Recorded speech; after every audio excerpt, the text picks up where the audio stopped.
삶으로 열어가는 아름다운 신앙간증 오직 주만이의 김명인입니다. 요즘 먹고 살기 참 힘들다라는 말들 많이들 하시죠. 그만큼 요즘 경제 상황도 어렵고 또 하루하루 살기에도 바쁘고 빠듯하다는 뜻인 것 같은데요. 이럴 때는 사람들이 더욱더 손해보는 일을 하지 않으려고 합니다. 그리고 어떻게 하면 내 이익을 더 챙길 수 있을까 이런 생각을 하게 되죠. 그런데 이런 환경에 있다 보면요, 믿음 생활에도 영향을 끼치게 되는 것 같습니다. 제가 하나님이 원하는 삶을 살면 하나님께서는 저에게 무엇을 주실 건가요? 하면서 이렇게 하나님과 자꾸 거래를 하려고 하는 것이죠. 하지만 우리는 알고 있습니다. 우리 자신을 내려놓고 온전히 하나님께 나아갈 때에 하나님께서 주시는 복과 은혜를 우리가 누릴 수 있게 된다는 걸 말이죠. 네. 삶으로 열어가는 아름다운 신앙간증 프로그램 오직 주만이, 오늘도 아름다운 믿음의 사람들과 함께합니다. 그 전에 이 자리 은혜롭게 채워주신 분들과 인사 나눌게요. 춘천 한마음교회 성도님들 나와주셨습니다. 반갑습니다.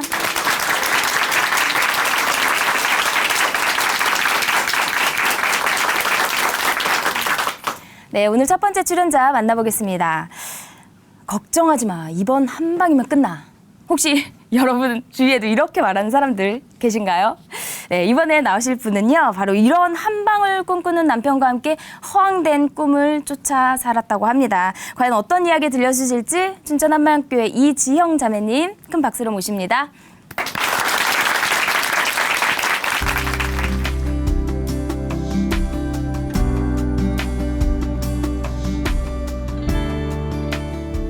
안녕하세요. 춘천 한마음교회 이지형입니다. 저는 사모님 소리를 들으며 우아하고 고상하게 살고 싶었어요. 하지만 허황된 꿈을 쫓던 남편의 뒤치다꺼리만 하다가 이혼 위기까지 가게 되었는데요. 허풍쟁이 남편 덕분에 부활하신 예수님을 만나 최고의 삶을 살고 있는 하나님의 은혜를 나누고자 합니다. 저는 27살에 결혼했어요. 남편은 자상해서 제가 원하는 건 무엇이든 최대한 해주려고 했어요. 길을 가다가도 나 저거 사줘 하면 그 자리에서 사줬고요. 너 때문이라도 돈 많이 벌어야겠다 하며 세상을 다 줄 것처럼 얘기하곤 했어요. 또 허풍은 얼마나 센지 네 나이 40이면 벤츠에 운전기사까지 딸려줄게 하면서 면허를 따려고 해도 어차피 기사가 해줄 텐데 뭐하러 따냐 하더라고요. 그리고 제 나이 50이면 대저택에 정자를 지어주고 자기는 거기서 퉁소를 불겠다나 검은고를 튕기겠다나 큰 소리를 뻥뻥 치는 거예요. 아유 됐어 하면서도 은근히 그런 말 해주는 남편이 좋았어요. 저도 드라마나 영화에서 나오는 대궐 같은 집에서 손가락에 물 한 방울 안 묻히고 우아하게 살고 싶었거든요. 왜 있잖아요. 대저택에 딱 들어가서 겉옷을 벗으면서 아줌마 이건 비싼 옷이니까 세탁 잘 맡기시고요. 나 배고프니까 식사 준비해 주세요. 하고 드레스로 갈아입고는 흔들의자에 앉아있는 우아한 모습이요. 남편도 저를 중전마마라고 부르며 왕비 대접을 해주었기에 야 내가 꿈꾸던 삶이 펼쳐지겠구나 기대를 했어요. 남편은 조금이라도 무거운 것은 다 들어주었고요. 추운 겨울이면 제 손을 자기 주머니에 놓고 다녔어요. 밥, 빨래, 청소는 물론 제가 좀 삐지기라도 하면 방 안 가득 꽃을 꽂아놓고 제 마음을 풀어주기도 했어요. 한 번은 친구들과 밥을 먹게 되었는데요. 여린 제 목이 가시에 찔리면 안 된다며 남편이 생선을 다 발라서 밥 위에 얹어 주었어요. 그 모습을 본 친구들은 경악을 금치 못했습니다.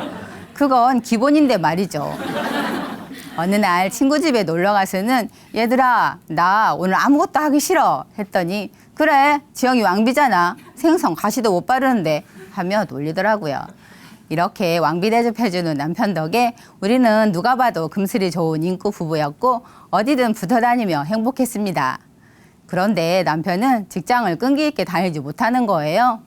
허황된 생각을 쫓아 일확천금의 꿈을 꾸었고 어떻게 하면 한 방에 부와 명예를 얻을까 하며 정치판에 건설판에 눈을 돌렸습니다.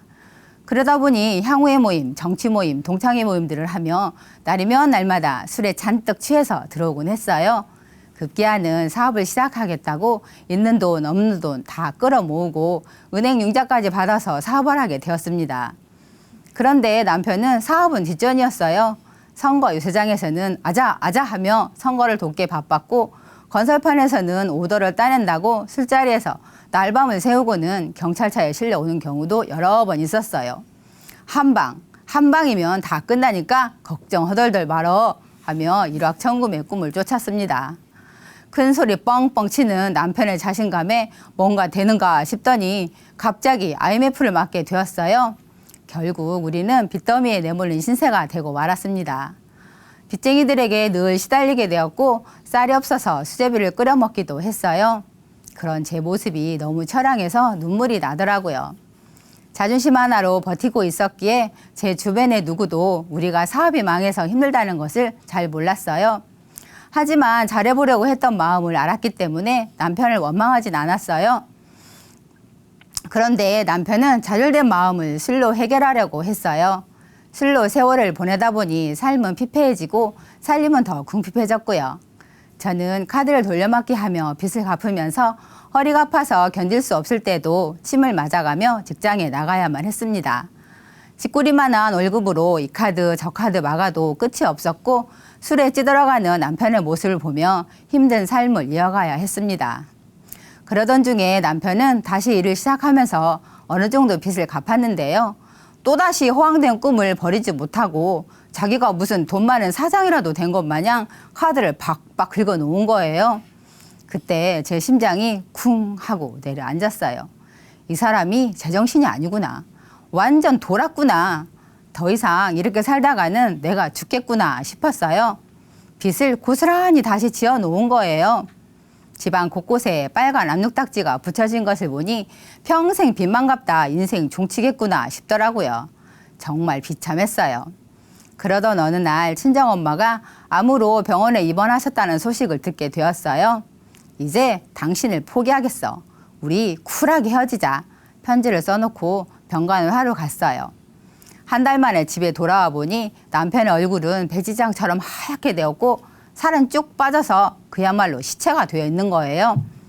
직장을 열심히 알아보고 살 궁리를 하고 있어도 시원찮을 판에 폐인이 되어 있는 모습을 보니 머리가 확 돌아버렸어요. 정말 기가 막혔죠. 제 머리로는 이해도 안 될 뿐더러 이해하고 싶지도 않았어요. 열심히 살아보려는 노력도 하지 않고 자포자기하고 있는 남편을 보며 아무런 희망도 보이지 않더라고요. 저는 IMF로 이혼 가정이 늘어나고 아내가 집을 나가고 가장이 자살하는 뉴스를 볼 때마다 조금만 참고 더 열심히 살면 되지 생각하곤 했는데요. 정말 죽음을 생각하는 심정이 어떤 마음인지 알 것 같더라고요. 인내의 한계를 느꼈고 이제 당신과는 끝장이야. 당신 같은 사람 필요 없어. 꼴도 보시니까 집을 나가! 했어요. 다시는 허황된 꿈에 또 속고 싶지 않았거든요. 그런데 남편은 열심히 살 테니까 2달의 시간을 좀 줘 하는 거예요. 평생을 해도 안 되었는데 2달 가지고 뭘 하겠어? 하는 마음이 있었지만 마지막으로 기회를 주기로 했어요. 이렇게 몸도 마음도 힘들고 지쳐있을 때 우연히 춘천 한마음교회를 다니고 있는 친구를 만나게 되었어요. 친구는 하나님이 살아계신다고 하면서 그 증거가 예수님의 부활이라고 하는 거예요. 그리고 그것이 역사라고요. 부활이 역사라는 말이 제 마음에 꽂히면서 정말 하나님이 살아계신다면 내 문제를 해결해 주시겠구나 싶었어요. 그래서 친구를 따라 한마음교회를 가게 되었고 수련회가 있다는 말에 남편과 함께 참석했습니다. 수련회 넷째 날 정말 기적 같은 일이 일어났어요. 숙소에서 잠을 자고 아침에 교회 왔는데 남편이 뭔가 열심히 쓰고 있는 거예요. 그런데 술 취한 사람처럼 얼굴이 홍당무가 되어 있었어요. 뭐야, 이 사람이 교회까지 와서 술을 먹었어? 하고 째려보았는데요. 그때 친구가 남편이 예수님을 영접했다고 하며 너무 기뻐하는 거예요. 그날 이후로 남편의 고질병인 고혈압과 공황장애가 고침을 받았고요. 술도 안 먹지, 새벽에 들어온 일도 없지, 한 방에 해결하려고 뜬구름도 안 잡지, 완전 딴 사람이 되었어요. 남편이 변했으니 이제 모든 것이 만사 오케이라고 생각했어요. 남편이 변하면 모든 것이 해결될 것 같았거든요. 그런데 점차 비톡족과 공과금, 아파트 임대료와 관리비는 밀려서 곧 쫓겨나게 생겼는데 성경책만 들고 파는 모습을 보니 가슴이 답답하더라고요. 누가 나한테 남편은 뭐해? 하고 물어보면 자존심이 상해서 견딜 수가 없었고 속에서 화가 치밀어 올라 폭발해 버릴 것 같았어요. 분명 남편은 변했는데 상황은 변한 것이 없었어요. 삶의 무게는 조금도 덜어지지 않으니까 내가 얼마나 힘든지 안 보이시냐고 하나님께도 남편에게도 원망을 쏟아 부었습니다. 목사님께서는 예배 때마다 예수님이 하나님이신 증거는 요나의 표적, 부활밖에 없다며 예수님께서 성경대로 죽으시고 성경대로 살아나셨다고 하셨어요. 죽으시고 부활하신 이유가 나의 주인 되어주시기 위해서라고 하면서 예수를 믿지 않고 내가 주인 되어 살았던 죄를 회개하고 예수님을 주인으로 믿어야 한다고 하셨습니다. 근데요, 저는 이해가 되지 않았어요. 내가 주인이 되어 살았다는 말이 너무 억울하더라고요. 저는 열심히 살았지 내가 주인이 되어 살았다는 생각을 한 번도 해본 적이 없거든요. 예배가 끝나고 전도사님과 말씀으로 교제를 하게 되었는데요. 아니, 이분은 또 고난이 축복이라고 하는 거예요. 고난 중에 죽을 것 같아서 왔는데 고난이 축복이라고 하니 정말 화가 났어요. 저는 열심히 산 거밖에 없다고 하며 저 죄인 아니거든요. 저 죄 안 졌거든요. 막 따지기도 했습니다. 어느 날 목사님의 한 말씀이 들렸어요. 목사님께서는 예수님이 십자가에서 죽으시고 부활하셨으면 하나님의 아들로 인정되신 것을 믿습니까? 하나님의 아들로 인정되셨으면 이분이 하나님이신 것을 믿습니까? 그러면 지금도 살아계셔서 하늘보좌 우편에 앉아 계신 것을 믿습니까? 하시는데 순간 정신이 번쩍 들었습니다. 살아서 하늘보좌 우편에 앉아 계신다고? 아, 진짜 살아 계시구나. 이분이 성경대로 구약의 약속대로 오신 진짜 하나님이 맞구나. 하늘보좌 우편에 서서 스데반의 순교를 지켜보았던 예수님이 지금도 살아계신 전능하신 하나님이셨어요.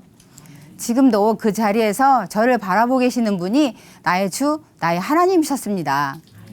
그동안 숱하게 들어왔던 요나의 표적, 부활밖에 없다는 말씀과 죽은 자 가운데서 살아나신 후에야 믿었다는 제자들의 고백이 무엇인지 정확히 알아졌어요. 죽은 자 가운데서 살아난 표적을 보고 나서야 예수님이 창조주 하나님이시라는 것을 알 수 있었던 거예요. 성경대로 죽으시고 성경대로 부활하셔서 하늘보좌 우편에 앉으신 예수님이 바로 저의 주이셨습니다. 부활을 통해 예수님이 하나님이심이 확증되는 순간 저의 악한 중심이 보였어요. 파탄 직전인 가정을 회복시켜 주셨고 허황된 꿈을 쫓던 남편도 변화되었지만 제가 원하는 것은 아직 해결해 주지 않으셨잖아요 하며 하나님을 원망했어요. 전능자께서 이 땅에 사람으로 오셔서 나의 모든 죄를 용서해 주시고 내 죄로 인해 하나님이 죽으셨는데 난 그저 열심히 산 것밖에 없다고 하며 그런 저를 죄인이라고 하시면 어떻게 하느냐고 오히려 대들고 있었어요. 그동안 예수를 믿지 않고 내가 주인 되어서 남편이 내가 원하는 대로 살아주길 바랐고 하나님도 내가 원하는 대로 해주길 바랐던 거예요. 여전히 원망과 염려로 전능자 하나님을 무시하고 배척하며 예수를 믿지 않고 철저히 내가 주인 되어 산 죄가 얼마나 무서운지 알았어요. 하나님, 잘못했습니다. 제가 예수를 믿지 않았습니다. 예수를 믿지 않아 제가 주인 되어 살았습니다. 회개합니다. 용서해 주세요. 이제는 예수님을 제 마음의 주인으로 믿겠습니다. 고백했어요. 회개하고 예수님을 주인으로 믿고 나니 그동안 보지 못했던 남편의 마음이 보였어요.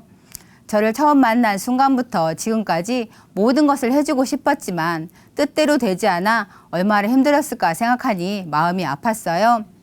기도 중에 지영아, 남편이 돈을 벌어다 주길 원하느냐? 물으시더라고요. 네, 한치의 망설임도 없이 대답했어요. 그럼 남편이 예수를 믿지 않던 옛날로 돌아가도 좋으냐? 물으시는데 순간 아찔했습니다. 아니요, 그건 절대 아닙니다. 마음이 요동치면서 남편의 변화에 만족하지 못하는 저의 욕심이 보였습니다. 이제는 내 욕심대로가 아닌 오직 하나님 뜻대로 인도해달라는 기도를 드리게 되었어요. 나만 힘들다 생각했었지 남편도 얼마나 힘들었을까 헤아리지 못했더라고요. 그동안 당신의 마음을 너무 몰라줘서 미안하다고 중심으로 고백을 했어요. 우리의 주인이 예수님이시니 이분이 인도하신 대로 불평과 원망 없이 오직 주와 복음을 위해 멋지게 달려가자고 했습니다. 그런 저의 고백에 아멘으로 화답해주는 남편을 보며 주체할 수 없는 눈물이 흘렀어요. 제 옆에 있어준 것이 얼마나 고맙고 감사한지 하나님이 주신 최고의 남편이었음을 알게 되었어요. 영혼을 살리는 일에 올인하고 공동체에 충성하고 있는 남편이 얼마나 귀한지 몰라요? 이제는 남편은 뭐해? 하고 물어보면 주를 위해 충성하는 가장 귀한 사람이라고 말합니다. 저희 부부는 너희는 먼저 그의 나라와 그 의를 구하란 말씀 붙들고 친정 있는 전주로 바로 내려갔어요. 바울이 부활하신 예수를 만나고 즉시로 나갔던 것처럼 말이죠. 예수님의 부활이 너무 확실하니까 이것을 전하지 않을 수가 없었어요. 엄마는 절에 다니셨는데요. 예수님 얘기만 하면 교회 다니는 것들이 나쁜 짓은 더한다고 하면서 싫어하셨어요. 그때 엄마는 암이 재발이 되어 다시 치료를 받는 중이었는데요. 가족과 예배를 드리면서 신기하게도 통증이 없다고 하시는 거예요. 엄마, 예수님이 이 땅에 사람으로 오셔서 죽으시고 부활하셔서 우리의 죄를 사해 주시고 엄마의 주인이 되어 주셨어요. 그리고 엄마를 무척 사랑하신대요. 제가 이렇게 말할 때면 환하게 웃으시면서 암투병으로 굳어있던 얼굴이 활짝 펴지곤 했습니다.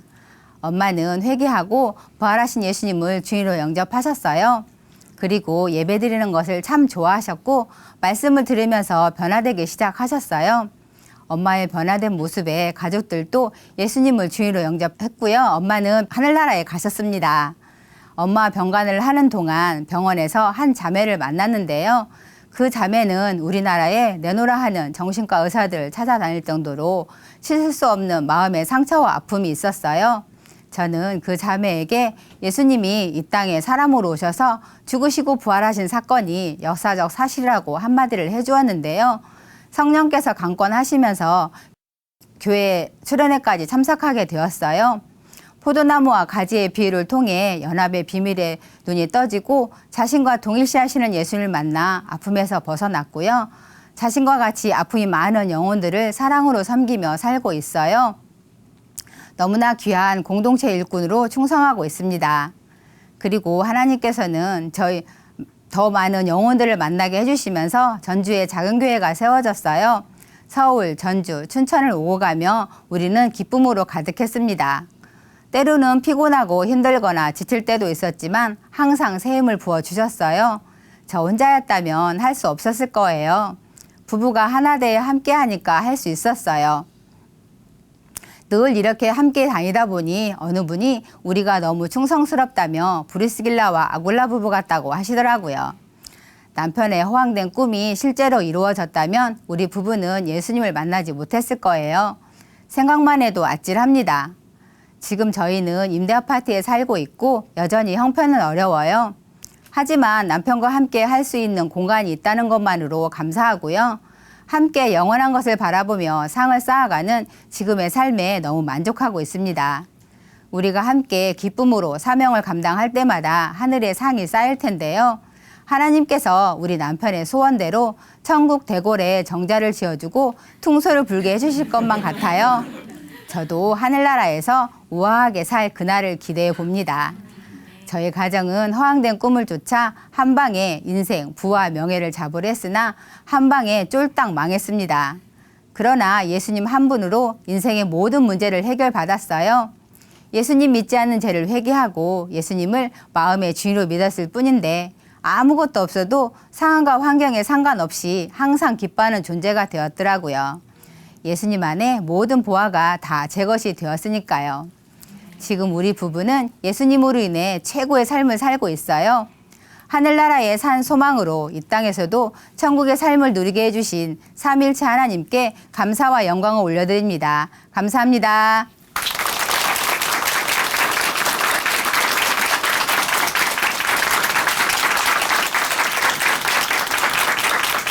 네, 간증 감사합니다. 자매님께서 나중에 천국 대궐 정자에서 통소를 불며 정말 우아하게 사실 날을 기대한다고 하셨는데요. 그 모습을 상상만 해도 정말 부럽고 행복해 보이는데 저희도 나중에 함께 할까요? 네. 네. 이제는 어떤 상황과 환경 속에서도 주님만을 생각하면서 항상 기뻐하는 삶을 사시게 된 거 정말 축하드리고요. 또 오늘 이렇게 함께 좋은 말씀 나눠주셔서요. 더 감사드립니다. 이지영 자매님께 다시 한번 큰 박수 보내드릴게요.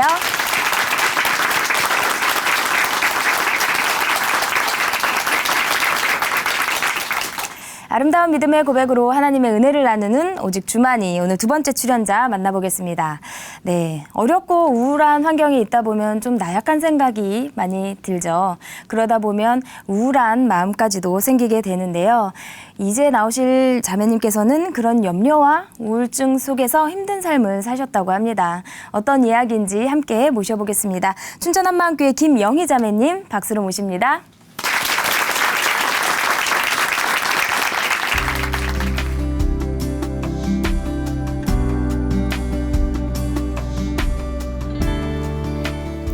안녕하세요. 춘천한마음교회 김영희입니다.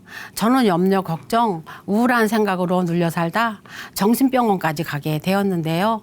부활하신 예수님을 만나 모든 염려를 주께 맡기고 주와 공동체 안에서 자유케 된 간증을 나누고자 합니다.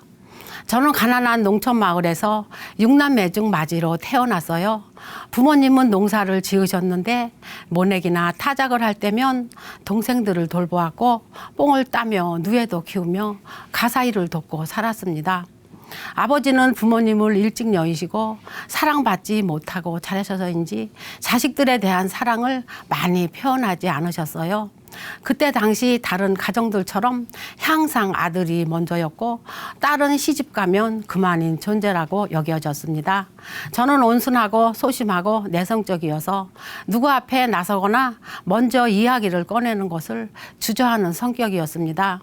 그런데 초등학교 때부터 공부하는 것이 좋았고 열심히 공부하여 다른 친구들보다 뛰어나게 좋은 성적으로 선생님께 인정받고 싶었습니다.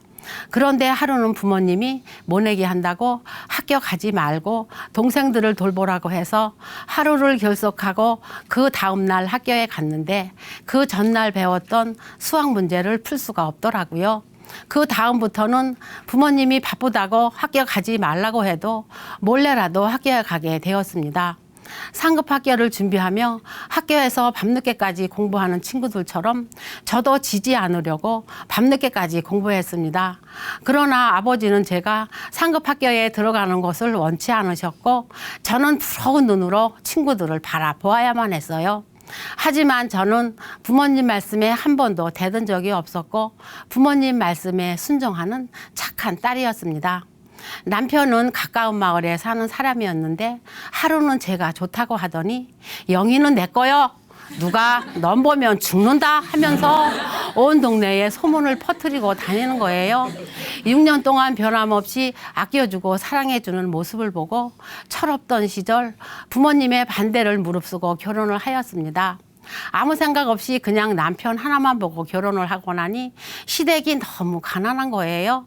작은 집에 시누이, 시동생, 시부모님이 같이 사는데 새벽부터 아궁이에 불을 떼고 밭일이며 논일이며 집안일에 쉴 새가 없었고 힘이 들었습니다. 그러나 정말 힘든 것은 그것이 아니었어요. 일하기보다 힘든 것은 시어머니와의 갈등이었어요. 시어머니는 시아버지가 도박으로 재산을 날리고 집까지 날아갈 지경에 이르자 극도로 분을 내셨어요. 어느 날 밤에 시어머니는 동네를 향해 크게 욕을 하셨어요. 어떤 놈이든 이 남은 재산을 가져가면 그냥 놔두지 않겠다고 소리를 지르셨어요. 어머니는 저의 행동을 마음에 들어하지 않으셨고 사사건건 부딪혔어요. 저는 일을 느긋하게 하는 성격인데 어머니는 뭐든지 빨리빨리 일하기를 원하셨거든요. 아랫집 누구 엄마는 일도 잘하고 절에도 잘 가는데 너는 왜 그러니 하시며 비교하며 혼을 내셨어요. 어쩌다 말대꾸라도 한 번 하면 크게 노여하시며 야단을 치셨고 몸져 누워서 식사도 안 하셨어요. 제가 뭘 잘못했는지 잘못했다고 빌어야 식사를 하셨습니다. 식사를 하시면서도 그래 네가 뭘 잘못했니? 뭘 잘못했어? 하시면서 이방저방 따라다니시며 따지고 또 따지시는 어머니께서는 마음속에 있는 모든 스트레스를 저에게 푸시는 것 같았습니다. 어느 날 아랫집에 마실을 가셨다가 집으로 돌아오시는 어머니 모습을 보았는데요. 웃고 계셨던 어머니께서는 집 가까이 오시자 얼굴 표정이 쌀쌀한 모습으로 굳어지시는 거예요. 다시 무서운 어머니 모습으로 집에 오신 거죠. 어머니와의 갈등은 심해지고 저는 소심하게 잘 표현하지 못하고 속으로 혼자 삭히다 보니 스트레스가 쌓이기 시작했어요. 게다가 남편은 일하느라 바빠서 잠만 자고 일하러 나가기 일쑤였고 저는 누구에게도 기댈 데가 없었습니다. 결국 우울증으로 한동안 집 밖에 나가기도 싫었고 사람이 오는 것도 사람을 만나는 것도 싫어졌어요. 모든 일이 손에 잡히지도 않았고 일할 의욕도 느껴지지 않았습니다. 나는 세상에서 엄마 노릇, 아내 노릇 아무것도 할 수 없는 쓸모없는 사람이라는 생각이 계속 들었어요. 수면제를 매달 사다 놓고 살아야 할 아무 가치가 없다고 자책하고 지내던 중 연마을 교회 사모님이 저를 교회로 인도해 주셨습니다. 하지만 저의 병은 나아지지 않았습니다. 극심한 우울증으로 시달리다가 결국 정신을 잃고 정신병원에 입원을 하였습니다. 그때 당시 제 몸이 하늘에 둥둥 떠 있는 것 같았고 눈앞에 풍경이 확확 돌아가면서 날아다니는 느낌도 있었는데요. 깨어나 보니 정신병원이었습니다. 아무 생각이 없었습니다. 생애 의욕도 없었고 아무것도 하고 싶지 않았습니다. 그 후 딸아이 학교 문제로 자연스럽게 시내로 이사를 나오면서 어머님과 떨어져 살게 되었는데요. 그런데도 우울한 생각과 염려는 계속되는 거예요. 작은 일에도 이것저것 생각이 들어오고 걱정은 걱정에 걱정으로 꼬리를 몰고 자꾸 생각이 났어요. 그래도 자식들을 보니 내가 정신 차려야겠고 이 아이들을 돌봐야 되겠다는 생각이 들었습니다. 그 후 먹고 살기 위해 안 해본 일이 없습니다. 옷가게, 닭갈비집, 핸드폰 포장, 버섯 농장, 레스토랑, 보험회사 등등. 이후 큰아이 학비를 벌기 위해 남편과 노점 떡볶이 장사를 시작하게 되었고 아침부터 밤늦게까지 서서 밥 먹을 시간도 없이 일을 했습니다. 그런데도 여전히 우울한 생각과 염려는 나의 마음을 누르고 있었지만 가족을 위해서라면 열심히 일을 할 수 있었습니다. 의대를 졸업한 큰딸이 집 근처 병원에서 일하게 되었어요. 저희 수고가 보상을 받은 것 같았습니다. 그런데 이 큰딸이 춘천으로 교회를 간다는 거예요. 거기까지 가는 것은 힘들고 수고로울 것 같아 근처 교회로 나가보라고 했지만 큰딸은 변함없이 매주 토요일이면 춘천으로 가는 거예요. 어느새 작은 딸과 예배를 드리더니 손주, 손녀도 데리고 예배를 드리러 춘천으로 갔습니다. 저는 걱정스럽기도 하고 궁금하기도 하여 저도 따라 나서게 되었습니다. 어렸을 적 연마을에서 들려오던 교회 종소리가 그렇게 듣기 좋았었는데 저도 어느새 교회에 다니는 것을 즐기게 되었어요. 매주라도 콧바람 쐬러 춘천에 가지 않으면 좀이 쓰시고 마음이 가라앉는 것 같았습니다. 철벽 같았던 남편도 딸에게 전도되어 교회에 나가더니 술도 끊고 담배도 끊고 제사까지 단번에 끊어버렸습니다. 처음 본 춘천 한마음교회는 평화로운 시골 교회였어요. 토요일 처음 예배를 드리는데 사람들이 한 목소리로 주여 하고 외치며 기도하는데 마치 천둥이 치는 소리 같이 들렸어요. 그렇게 큰 기도 소리는 난생 처음 들어보는 소리였거든요. 정말 강하고 힘이 있는 교회라는 생각이 들었습니다. 그리고 목사님께서 말씀을 선포하시는데 예수님이 부활하셨다는 거예요. 저는 부활이 무슨 말씀인지 알아들을 수가 없었습니다. 이 세상에는 부활이 없으니까요. 죽으면 끝이라고 생각했으니까요. 그런데 가랑비에 옷깃이 젖듯 매주 예배를 드리러 가다 보니 말씀이 하나씩 들리기 시작했어요. 예수님이 부활하셨다는 것은 믿을 만한 증거라는 거예요. 이 부활의 증거를 통해 예수님이 하나님이시라는 것을 믿을 수 있다는 거예요. 말씀을 계속 반복해서 듣다 보니까 제 귀에도 말씀이 들렸어요. 마침 겨울 수련회가 있어서 말씀을 듣는데 부활의 말씀이 구수하게 들렸습니다. 예수님의 부활은 믿을 만한 증거라는 거예요. 내 느낌과 감정으로 믿는 것이 아니라 성경의 예언대로 이루신 이 부활의 증거를 통해 믿을 수 있다는 거예요. 느낌과 감정은 변할 수 있지만 확실한 증거인 부활은 흔들리지 않는다는 거예요.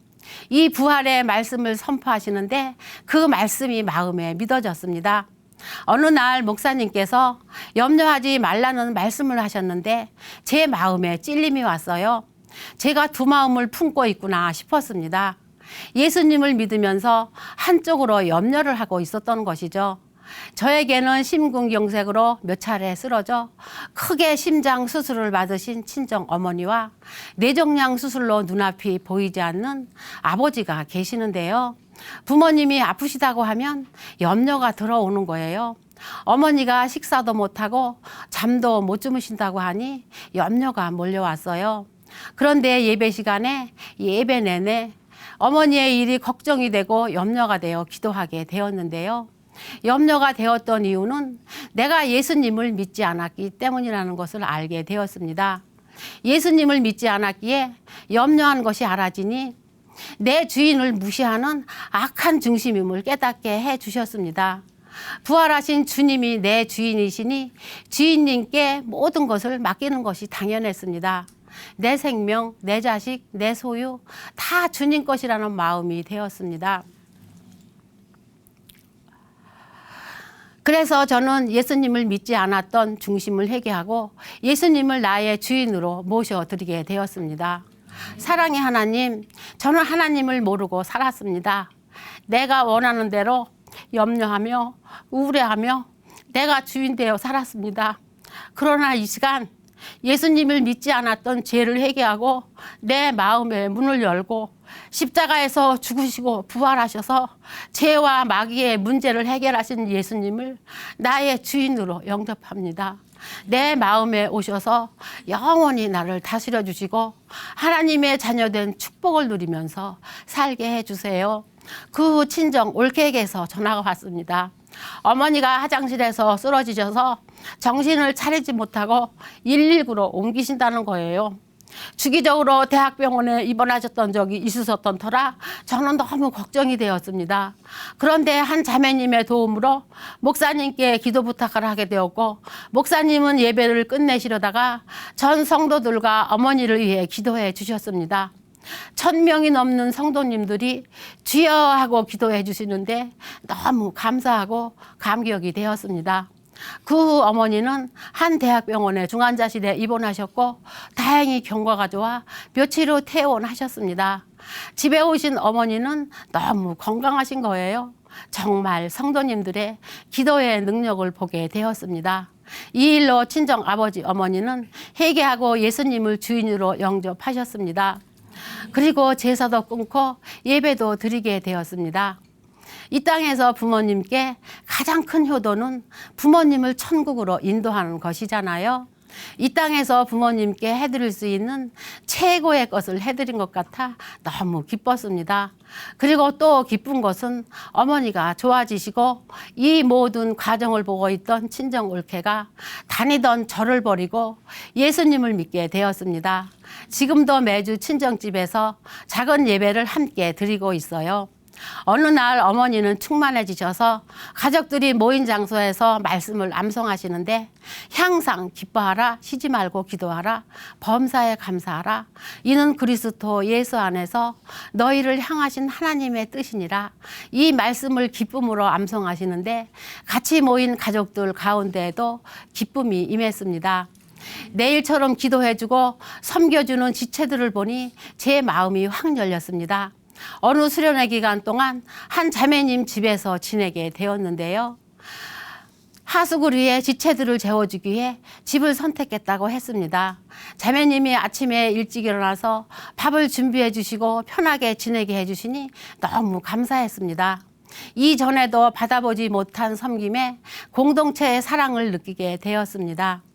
저는 단순한 성격이어서 어려운 이야기는 잘 이해하지 못하지만 우리 교회는 목사님이 설교하시면 성도들이 나와서 간증을 하기 때문에 이해하기가 쉬웠습니다. 지체들 한 사람 한 사람 나와서 간증을 하면 나도 그런데 하면서 마음으로 동의가 되었습니다. 어느 날 어르신들 단풍 구경 다녀온 이야기를 간증하시는데 얼마나 재미있고 실감나게 이야기하시는지 마치 저도 그 자리에 있었던 것처럼 즐거웠습니다. 강대상에서 다른 지체가 간증을 해도 내가 간증을 하는 것처럼 기쁨을 함께 나누는 것이 너무 좋았습니다. 이미 예수님을 주인으로 믿는 사람들은 공동체 하늘가족이 되어 버렸으니까요. 이 세상에서도 혼자서는 살아갈 수 없는데 하나님께서는 이렇게 함께 할 수 있는 가족을 주셨습니다. 예수님이 주인된 사랑의 공동체만이 이 시대의 해결책이라는 말씀에 아멘이 되었습니다. 한 번은 한 자매님이 간증하시는데 예수님을 믿고 말씀을 암송하고 나니 입에서 말씀이 줄줄 나오고 기쁨이 넘치고 오랫동안 앓았던 중이염과 관절염이 나았다는 거예요. 저는 조리 있게 말도 못하고 나서지도 못하는 성격인데 자매님이 말씀을 담대하게 암송하고 전도하는 모습이 도전이 되었습니다. 나도 할 수 있겠구나. 매일매일 말씀과 기도로 마음에 채우면 세상 염려 떠나가고 기쁨이 넘치겠구나. 그때부터 말씀을 암송하기 시작했습니다. 부활하신 예수님이 어떤 분이신가 알아지니 내가 이 땅에서 무엇을 해야 하는지가 확실해졌습니다. 그 후 마태복음 6장의 말씀에 눈에 띄었어요. 너희는 먼저 그의 나라와 그의 의를 구하라. 그리하면 이 모든 것을 너희에게 더하시리라. 부족하고 어색한 마음이 들었지만 전도지를 들고 시장으로 나가 전도하게 되었습니다. 매일매일 전도지를 돌리다 보니 한 자매님을 만나게 되었는데요. 사업을 하시는 분인데 잠깐 이야기하면서 예수님의 부활을 전했습니다. 자매님은 다 좋으신데요. 부활하신 예수님을 주인으로 믿으시고 이 사업하시면 대박 나실 거예요. 말씀드렸습니다. 당시 자매님은 천주교가 편해 보인다며 성당에 나가시려고 하시는 거예요. 저는 예수님의 부활을 말씀드리며 예수님이 우리의 주인이심을 말씀드렸어요. 다른 이로서는 구원을 얻을 수 없나니 천하인간의 구원을 얻을 만한 다른 이름을 우리에게 주신 일이 없음이라는 말씀을 전해드리면서 오직 예수님만을 믿어야 구원이 있음을 말씀드렸습니다. 자매님은 꼭 예수님을 믿겠다고 약속하시고 예수님을 영접하셨고 옆에서 같이 듣고 있던 과일가게 아주머니도 예수님을 영접하셨습니다. 또 의료기 사업을 하시는 실장님을 만나게 되었는데요. 계속 복음을 전하고 전도지를 전했어요. 실장님은 우리 교회에 나와서 예배를 드리기로 했고 어느새 점장님과 매주 주일 예배를 드리고 작은 예배도 드리게 되었습니다. 실장님은 복음으로 뜨거워지셔서 의료기 사업장에서 오직 주만이 영상을 틀어주시면서 치료하러 오시는 모든 분들에게 예수님의 부활을 전하시더군요. 몇몇 할머니들이 손수 집금처 교회로 등록하고 다니고 계시고요. 며칠 전에는 예수님 믿게 해주어서 너무 감사하다고 세상 이야기 하시는 거예요. 저는 입술만 열었을 뿐인데 주님이 열매를 맺게 해주시니 너무 감사했습니다. 딸들과 같이 예배를 드리다 보니 딸들이 시어머님을 붙잡고 복음을 전했어요. 어머니는 젊었을 시절부터 절에 다니시면서 사시사철 불공을 들이시고 무당집을 의지하며 굿도 자주 하셨던 분이셨어요. 딸들이 번갈아 가며 계속 복음을 전하자 어머니도 마음이 열려서 회개하고 예수님을 주인으로 영접하셨습니다.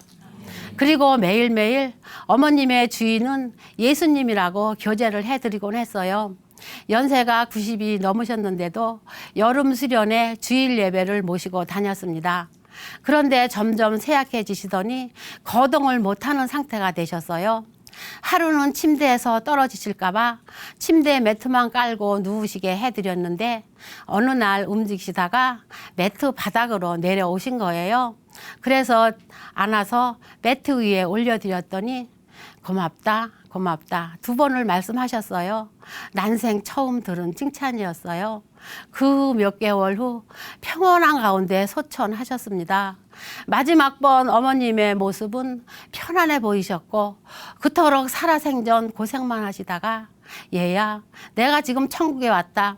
예수님 믿기를 참 잘했다 하시며 기뻐하실 모습이 떠오르면서 장례를 마치게 되었습니다.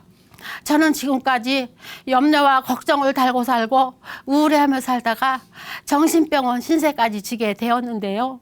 저희 염려와 우울의 치료의 마침은 부활의 복음이었습니다.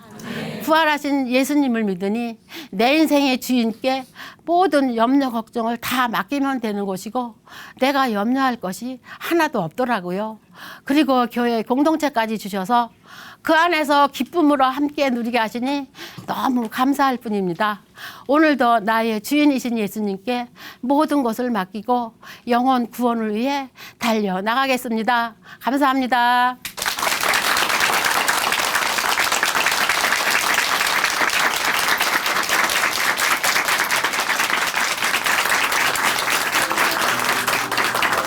네, 간증 감사합니다.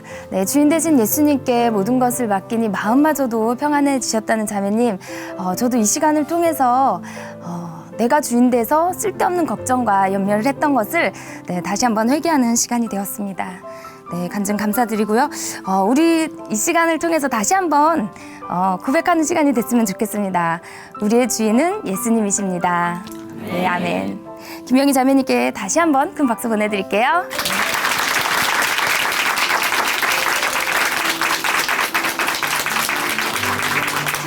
하나님으로 인해 변한 삶의 고백이 있는 간증 프로그램 오직 주만이, 오늘은 여기까지입니다.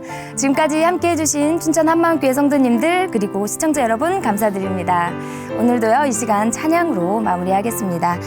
오늘 찬양해 주실 분은요 그룹 로즈엠의 송진희 자매님이시고요. 함께할 찬양은 갈릴리 호숫가에서 그리고 주 예수보다 더 귀한 것 없네입니다. 네, 오늘도 우리의 주인 되신 예수님과 동행하는 멋진 하루 보내세요. 감사합니다.